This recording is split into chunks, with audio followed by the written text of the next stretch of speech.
AP KYIV, Ukraine is Russia focused on Ukraine's energy infrastructure with significant artillery and missile attacks that have cut off supply to as much as 40% of the population at the start of winter. Ukraine's electrical grid commander issued a warning of hours-long power disruptions on Friday. According to grid operator Ukrenergo, subfreezing conditions are adding to the strain on electricity networks.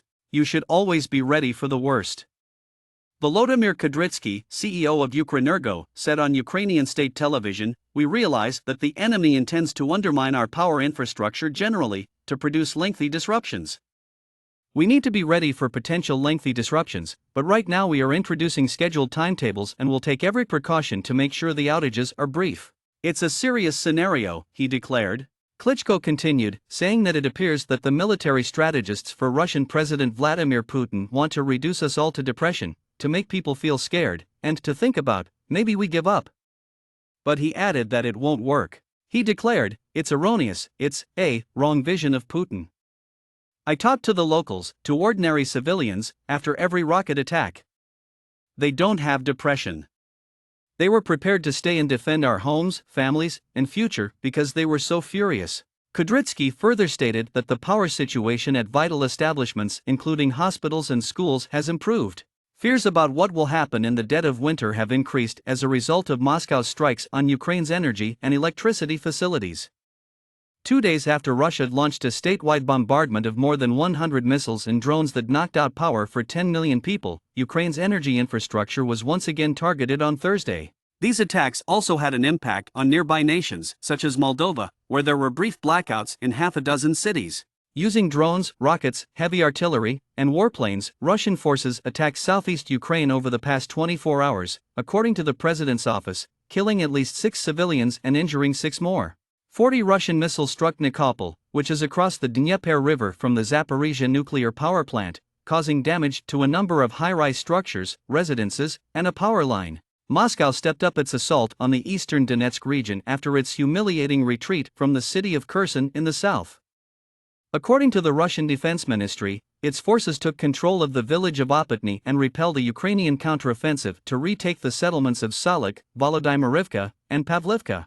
Heavy fighting continues in the city of Bakhmut, a key target of Moscow's attempt to annex the entire Donetsk region, according to the regional governor.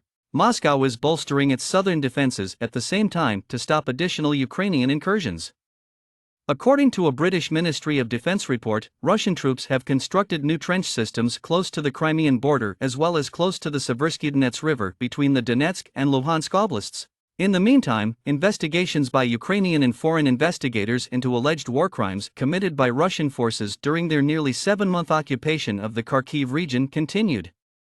The National Police of Ukraine reported on Friday that its members had opened more than 3,000 criminal cases involving Russian soldiers. A 27-year-old man from the Kiselivka village named Elisha Babenko claims that the Russians detained him in September, put him in a cellar, and beat him daily while he was chained, blindfolded, and threatened with electric shocks.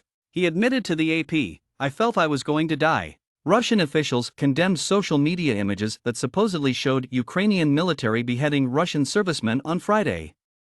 The eastern Ukrainian region of Luhansk, which is almost entirely under Russian control, is where the videos, according to Russia, were shot. The chief of the UN Human Rights Monitoring Mission in Ukraine, Matilda Bogner, stated earlier this week that the mission had looked into cases of torture of detainees on all sides of the conflict. According to trustworthy reports, members of the Ukrainian armed forces are suspected in multiple acts of torture and ill-treatment, as well as the summary death of people outside of battle. Following Russia's withdrawal from Kiselivka last week, residents of the nearby Mykolaiv province are hopeful that they will once again have access to the tap water that was turned off when the village was captured by the Russians. However, Vitaly Kim, the administrator of Mykolaiv, foresaw that it might take several weeks on Friday. There was an explosion, which was quite terrifying. Tatiana Kruvorchko, a resident of the building, declared, "We are unable to calm down." Despite the extreme sufferings experienced throughout Ukraine, the announcement that the first train from Kyiv to Kherson will depart Friday night offered some ray of hope. 200 passengers will board the train, the first in 9 months, according to Ukraine's official rail network Ukrzaliznytsia. The train's carriages, dubbed the Train to Victory, were painted by Ukrainian artists with a variety of designs, and the tickets were offered for sale as part of a charitable project.